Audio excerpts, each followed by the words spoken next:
Hoover washing machine reset. Fix errors and reset fast, step by step. Factory reset.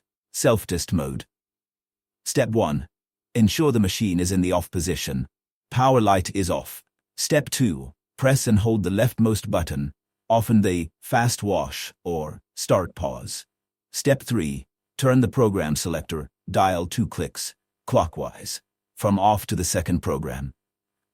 Step 4. After about 3 seconds, and within 5 seconds, release the button. Step 5. If done correctly, all the LEDs will light up across the display. Step 6. Press Start. Pause to begin the self-test cycle. This typically clears error codes and resets the unit. Hard reset via power cycling. Step 1. Simply unplug the machine or switch off the circuit breaker. Step 2. Wait at least 1 minute. Step 3. Plug it back in and power it on. This can clear minor electronic glitches, e.g., balance sensors.